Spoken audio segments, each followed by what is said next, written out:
महाराष्ट्र में मराठा समुदाय की आबादी लगभग 30% है और ये लोग पिछले कई वर्षों से सरकारी नौकरी और शिक्षा में अपने लिए आरक्षण की मांग कर रहे हैं। लेकिन मांग पूरी नहीं होते देख उन्होंने नया आंदोलन छेड़ दिया है। इस दौरान कुछ हिंसक घटनाएं भी हुई जिन पर राजनीति भी हुई। लेकिन इस मांग के पीछे खेतीगत अर्थव्यवस्था में कई दशकों से जारी बदलाव की प्रक्रिया भी शामिल है। मराठा समाज के एक बड़े तबके को लग रहा है कि विकास की प्रक्रिया में वो कहीं पीछे छूट गया है। देखिए महाराष्ट्र से बीबीसी संवाददाता मयूरेश कोंडूर की ये रिपोर्ट। महाराष्ट्र में पिछले 40 साल से मराठा आरक्षण की मांग उठ रही है, लेकिन वो अब तक पूरी नहीं हो सकी और लोगों में इसका गुस्सा इस साल अक्टूबर में दिखा, जब दंगे हुए, गाड़ियां जलाई गई, विधायकों के घर को भी आग लगा दी गई। इसका केंद्र था मराठवाड़ा। आज भले ही यह आंदोलन हिंसक और आक्रामक हो गया हो, लेकिन इसके पीछे की वजह दशकों का आर्थिक संघर्ष है।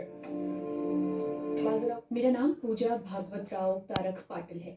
मैं राव साहेब दानवे कॉलेज ऑफ फार्मेसी में असिस्टेंट प्रोफेसर हूँ।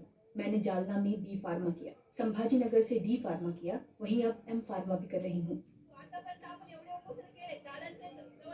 पूजा तारक मराठा समाज से आती है और जालना जिले के अंतरवाली सराटी में रहती है। यही गांव अब मराठा आरक्षण के आंदोलन का केंद्र बन चुका है।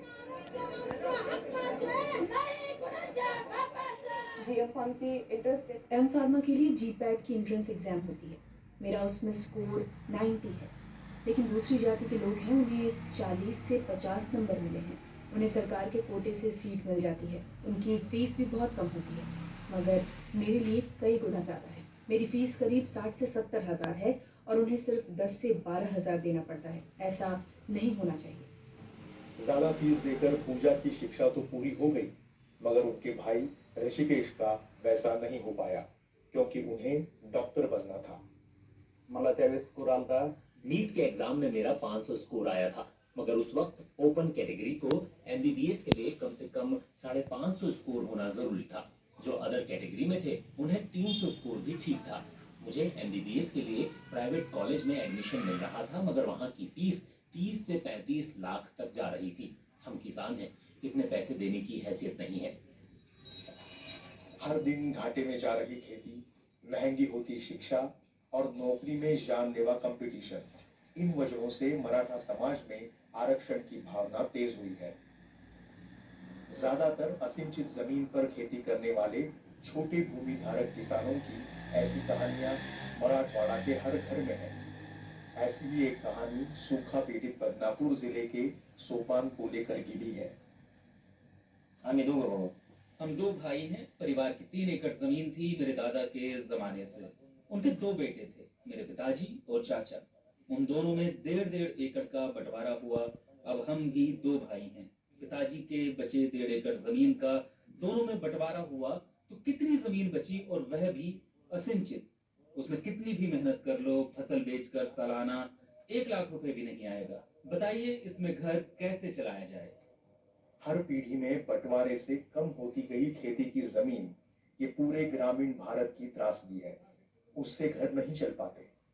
सूखे की मार तो मराठवाड़ा सालों से झेल रहा है। आरक्षण को हमेशा जाति या फिर सामाजिक न्याय के नजरिए से देखा जाता है, लेकिन साथ ही में वो आर्थिक प्रश्न भी है। मराठा आरक्षण के संदर्भ में बात करें तो वो एग्रीरियन इकोनॉमी यानी खेती की अर्थव्यवस्था से भी जोड़ा जाना जरूरी है। अकेले महाराष्ट्र में पिछले 23 सालों में यानी 2001 से लेकर 2023 तक 41,859 किसानों ने आत्महत्या की है और ये अभी भी थमान नहीं है। इस साल 2023 में जनवरी से लेकर अगस्त तक यानी 8 महीनों में 1800 किसानों ने पूरे राज्य में आत्महत्या की है और अकेले मराठवाड़े में 685 किसानों ने अपनी जान ली है। इनमें से ज्यादातर किसान हम सब जानते हैं कि स्मॉल लैंड होल्डर्स यानी अल्प भूधारक है और गायकवाड़ कमीशन ने कहा था कि महाराष्ट्र में इनमें मराठा समाज के किसानों की संख्या ज्यादा है। कहा जाता है कि महाराष्ट्र में मराठा समाज 30% से भी ज्यादा है और इस समाज के ज्यादातर लोग खेती पर निर्भर है। संख्या के कारण उसे राजनीति और कोऑपरेटिव जैसे क्षेत्रों में ज्यादा हिस्सेदारी मिली। महाराष्ट्र के आज तक के सबसे ज्यादा मुख्यमंत्री, विधायक और सांसद इसी समुदाय से है, मगर इसमें से एक छोटा सा तबका अमीर है और इसका एक बड़ा हिस्सा पीछे छूट गया है। उनकी नौकरी और आरक्षण की मांग 40 सालों से है। 1982 में मराठा आरक्षण के लिए पहला मोर्चा निकला था। जून 2014 में तब की पृथ्वीराज चौहान सरकार ने मराठा समाज को नौकरी और शिक्षा में 16% आरक्षण दिया।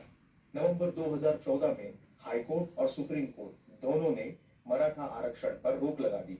फिर 2018 में जस्टिस गायकवाड़ कमीशन के रिपोर्ट के बाद देवेंद्र फडणवीस की सरकार ने मराठा समाज के लिए socially and economically backward class यानी SEBC में 16% आरक्षण दिया। लेकिन 2021 में सुप्रीम कोर्ट ने मराठा आरक्षण पर रोक लगाई, जो अभी तक कायम है। मग काय हे आरक्षण घेतल्याशिवाय राहायचं नाही। अब इस बार आंदोलन का नेतृत्व इन्हीं गरीब किसानों के हाथ में है। मनोज जरांगे पाटिल सितंबर महीने में अंतरवाली सराटी गांव में आमरण अनशन पर बैठे। 30 सितंबर को पुलिस कार्रवाई हुई तो भावनाएं भड़क गई। पूरे राज्य में मराठा समाज सड़कों पर उतरा। नवंबर में जरांगे ने फिर से अनशन शुरू किया तो मराठवाड़ा में हिंसा भड़क गई। मनोज जरांगे जो मांग कर रहे हैं वो अलग है। मराठा समाजाला कुणबी प्रमाणपत्र देण्याचा निर्णय घ्या। महाराष्ट्र में खासकर विदर्भ और कोंकण में कुंडी समुदाय को OBC में आरक्षण मिला है। अब जरांगे मांग कर रहे हैं कि सभी मराठाओं को कुंडी सर्टिफिकेट दिया जाए, फिर वो OBC आरक्षण का फायदा ले सकते हैं। मगर इससे OBC समाज नाराज हुआ है। 54% जो OBC समाज है, इसमें महाराष्ट्र में 370-75 जनजातियां है, उसके लिए 27% आरक्षण है। इसमें अगर मराठा समाज आकर बैठता है तो किसी को कुछ नहीं मिलने वाला। मराठा समाज को अलग से आरक्षण देना चाहिए। महाराष्ट्र में मराठा आरक्षण का मुद्दा बेहद पेचीदा बन गया है। मराठा और OBC समुदाय एक दूसरे के सामने खड़े हुए हैं। इसका राजनीति और नजदीक आ गए चुनाव पर गंभीर असर तो होगा ही, मगर आर्थिक समस्या से ज्यादा अगर राजनीति को अहमियत दे दी गई तो संघर्ष और भी गहरा हो सकता है। मयूरेश कुंडू, BBC, जालना।